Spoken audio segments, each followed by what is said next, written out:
Donc je viens présenter cette étude qui avait été conduite par Pierrick, qui a rejoint l'équipe de Tours il y a peu. Voilà, donc il m'a honoré de présenter son topo, hein, le diapo, c'est moi qui les ai fait quand même. Voilà, il y a un conflit d'intérêt avec General Electric il y a moins de 2 ans qui m'avait payé un congrès à la EPC et pour lequel j'avais planché. J'ai aussi planché pour Philips, mais il y a un peu plus longtemps. Bon voilà, en gros, vous allez voir que ça égalise les uns pour les autres. Parce que finalement, ce que je vais parler, c'est de quantification 3D de QP sur QS en les comparant à la méthode qu'on utilise en routine en consultation, qui est les TVI, les Velocity Time Integral, voilà, éventuellement voilà, aux données des références qui sont à l'IRM. Je vous verrai qu'il y a déjà une petite étude qui est sortie il y a très peu là-dessus. Donc l'idée, c'est voilà, qu'avec la 3D, on peut se faire une idée de cette donnée qui est si importante pour la pratique courante et pour la décision de prise en charge de nos patients de façon non invasive et en consultation. Bon, on est dans une équipe avec beaucoup de tradition sur la 3D. Vous voyez, Philippe Accard, quand il était jeune encore à Paris, il faisait des études déjà sur les premières applications de la 3D en pratique clinique. Et depuis, les choses ont beaucoup évolué. Aujourd'hui, on a des capacités de faire de la 3D transthoracique par technique automatique, reconnaissance automatique par les logiciels. Celui-là, c'est Philips, mais il y a le même chez GE qu'on a utilisé nous. Ça, c'était un article publié par Raled et par l'équipe il y a quelques années, il y a 6 ans bientôt. Et dans tous les cas, pareil, aujourd'hui, avec Philips comme avec GE, on a des quantifications 3D automatiques du VD, TomTech étant le premier référent. Aujourd'hui, voilà, il est équiparable aux résultats qu'on a avec GE. Et là, voilà, c'était l'année dernière. Donc le VD est arrivé un petit peu en retard, mais aujourd'hui, on a la possibilité de faire les deux avec une bonne corrélation avec les mesures de référence à l'IRM.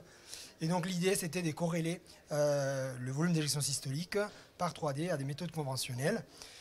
Et pour ça, pardon, ça tourne un peu lent, on a inclus des patients pédiatriques avec cardiopathie congénitale qui venaient en consultation et des contrôles sans. C'était des patients, voilà, les souffles qui finalement n'ont rien, les douleurs thoraciques, le malaise, qu'on a inclus pour avoir des témoins.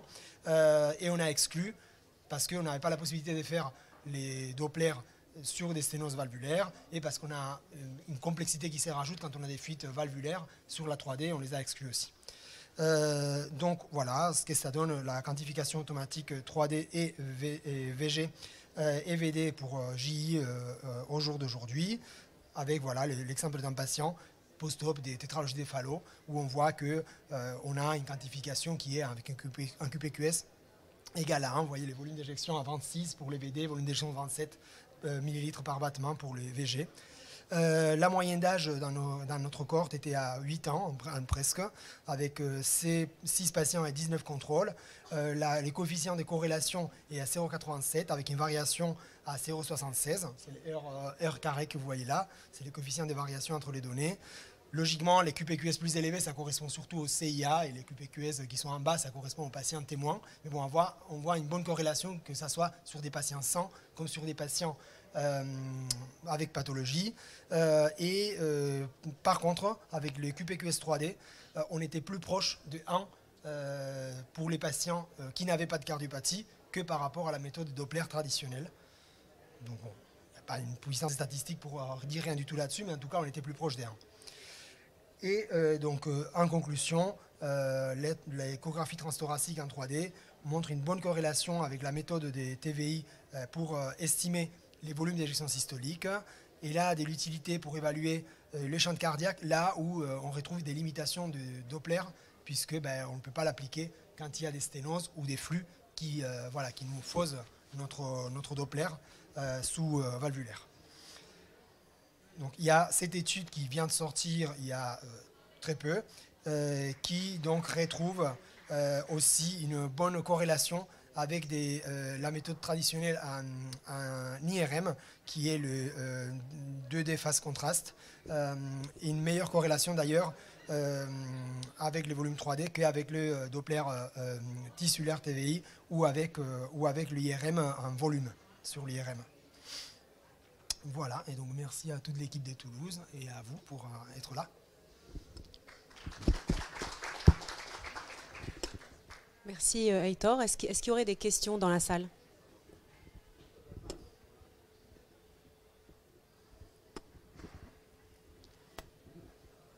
Je vais poser une question. Alors, quel temps tu mets? Est-ce que faire un VTI standard ne prend autant de temps qu'une écho 3D ou est-ce que c'est plus long? Dès qu'on a l'habitude avec le logiciel, ça prend le même temps en fait. Parce que après, ça dépend si vous utilisez la méthode automatique également pour les calculs, voilà, pour les tracés des Doppler.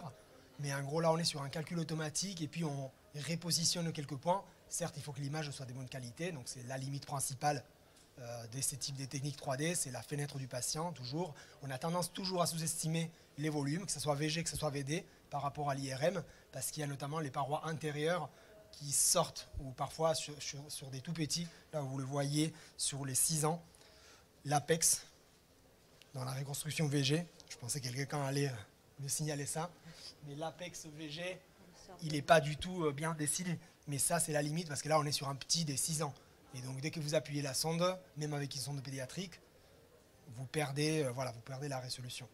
Vous perdez pardon, la pente du VG.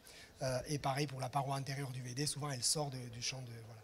Mais il y a toujours une sous-estimation, on le sait, mais c'est une bonne corrélation quand même avec l'IRM.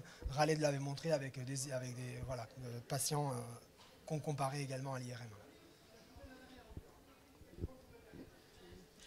Et juste pour les CIV de l'adulte avec un hyperdébit, tu as testé de comparer ça avec les données KT par exemple, les données hémodynamiques mais ou pas? effectivement, ça serait le vrai intérêt. Voilà, le vrai intérêt, ça serait le vrai test.